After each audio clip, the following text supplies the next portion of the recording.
Welcome to Broken News.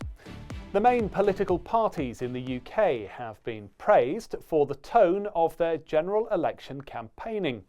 There were fears that it might have become the most batshit campaign in living memory, but thankfully that hasn't happened. Our political correspondent and women's health expert Spatchcock Adams joins us from a totally different part of the Broken Newsroom now with the latest. Spatchcock, thanks for joining us. Some pundits were worried that Rishi Sunak might incessantly lie out of his tiny arse while repeating the words "our plan" until they lose all conceivable meaning, and then, as a last resort, desperately ask for help from the lumpy wine-soaked pissbag Boris Alexander de Pfeffel Wurzel Gummidge Johnson. Yes, Eric, and thankfully that hasn't happened. There were concerns too that the pint-sized pissy PM might, like a scene from a shitful weddings, beg for our votes in the pouring rain instead of a ready-made, bone-dry, multi-million-pound Russian-funded briefing room. Or that he'd choose to honour the sacrifice of the D-Day veterans by refusing to sacrifice a tiny bit of his afternoon.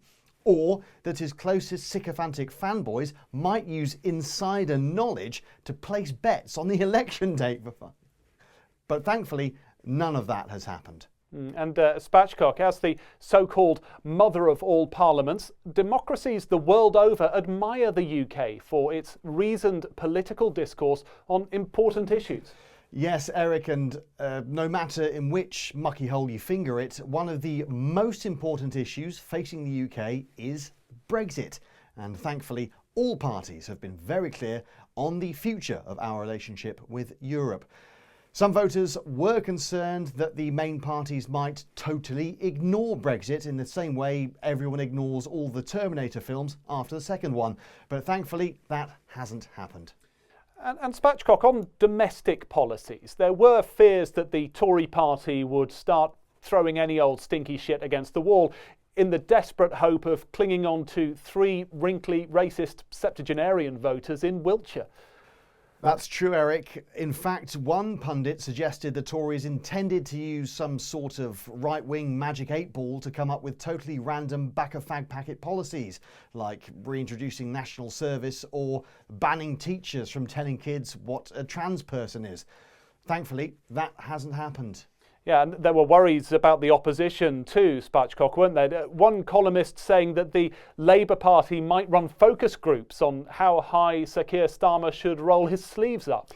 Indeed, that wasn't the only worry. Some feared that Sir Keir might get stuck in a robotic vocal loop where he can only say the words, "My dad was a toolmaker, my bob was a nurse," until all of our ears started bleeding. But thankfully, that hasn't happened either. Same with the opposition, and there were also concerns that Nigel Farage might dig himself up from his own faeces and fag-filled political grave and parachute himself into an easily winnable Brexit-bummed seaside town like some zombie paratrooper Poundland Enoch Powell. Thankfully, none of that has happened.